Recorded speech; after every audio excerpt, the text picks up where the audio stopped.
મિત્રો, આપણા હિન્દુ ધર્મમાં અગિયારસનું વિશેષ મહત્વ છે। અગિયારસના દિવસે ખાસ પૂજા વ્રત કરવાથી ભગવાનની વિશેષ કૃપા પ્રાપ્ત થાય છે। તેમાં પણ મોટી અગિયારસના દિવસે ખાસ વ્રત રાખવાનું મહત્વ છે।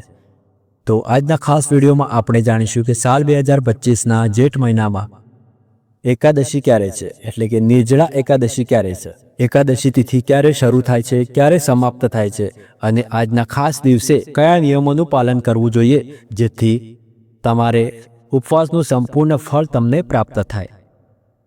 તો આજનો વિડીયો તમારા માટે ખૂબ જ મહત્વપૂર્ણ છે, તેથી વિડીયોને લાસ્ટ સુધી જરૂર જોજો।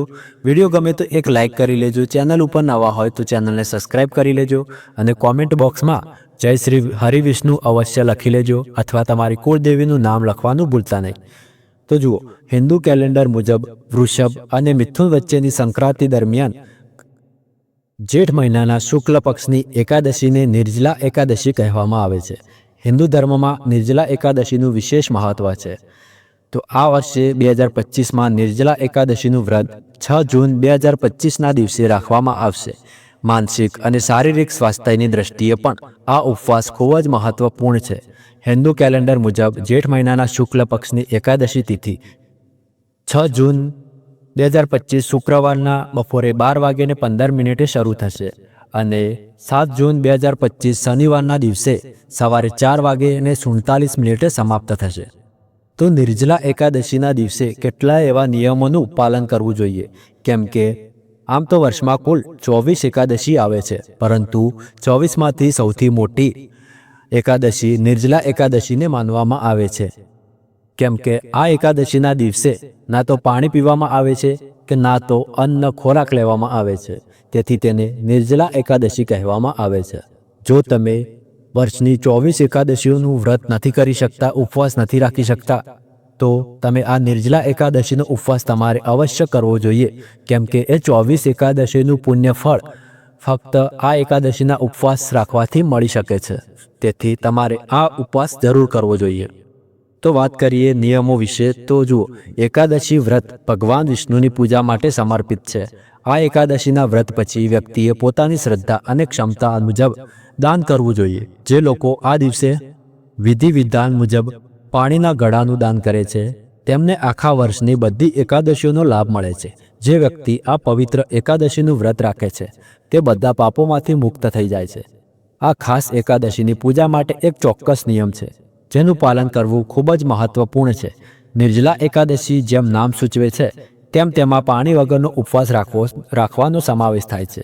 આ વ્રત સૌથી મુશ્કેલ એકાદશીઓમાંથી એક માનવામાં આવે છે, તેથી તેના નિયમોનું પાલન કરવું ખૂબ જ મહત્વપૂર્ણ છે, તેથી ઉપવાસ તૂટી ન જાય અને ઉપવાસ કરનાર વ્યક્તિ તેનો સંપૂર્ણ લાભ મેળવી શકે, તેથી આ નિયમોનું ખાસ પાલન કરવું જોઈએ। આ અંગે જ્યોતિષી કહે છે કે આ દિવસે ભોજનનો ત્યાગ કરવો ખૂબ જ મહત્વપૂર્ણ છે। આ દિવસે કોઈ પણ પ્રકારનું અનાજ ખાવાની સંપૂર્ણ મનાઈ છે। આ વ્રતમાં ફળો ખાવાની પણ મનાઈ છે। ઉપવાસ દરમિયાન મન શાંત અને શુદ્ધ રાખવું જોઈએ, કોઈના પ્રત્યે ખરાબ વિચારો ન રાખવા જોઈએ, અને કઠોર બોલવાનું ટાળવું જોઈએ। દિવસભર ઓછું બોલવું અને શક્ય હોય તો મૌન રહેવું જોઈએ। દિવસ દરમિયાન સૂવાનું ટાળવું જોઈએ। આ વ્રતમાં બ્રહ્મચર્યનું પાલન કરવું જોઈએ અને શારીરિક ઈચ્છાઓને નિયંત્રિત કરવી જોઈએ। આ દિવસે ભગવાન વિષ્ણુની પૂજા કરવી જોઈએ, સ્ત્રોતો ગાવા જોઈએ અને તેમની વાર્તાઓ સાંભળવી જોઈએ। આ સાથે આ તિથિએ રાત્રે જાગવું પણ શુભ માનવામાં આવે છે।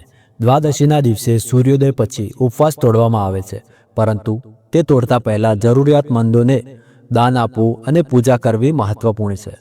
ઉપવાસ દરમિયાન ક્રોધ અને લોભ જેવા નકારાત્મક વિચારોથી દૂર રહેવું સૌથી મહત્વપૂર્ણ અને આવશ્યક છે, નહીં તો ઉપવાસનું ફળ તમને પ્રાપ્ત થતું નથી। નિયમ એ છે કે ઉપવાસ યોગ્ય રીતે કરવો। ભક્તોએ સવારે સૂર્યોદય સમયે સ્નાન કર્યા પછી ભગવાન વિષ્ણુની પૂજા કરીને નિર્જલા એકાદશીનું વ્રત રાખવાની પ્રતિજ્ઞા લેવી જોઈએ। સાધકો અને ભક્તોએ શુદ્ધિકરણ માટે પીવામાં આવેલા પાણી સિવાય બીજા દિવસે સૂર્યોદય સુધી પાણીનું એક ટીપું પણ ન પીવું જોઈએ, અને ખોરાક પણ ન લેવો જોઈએ।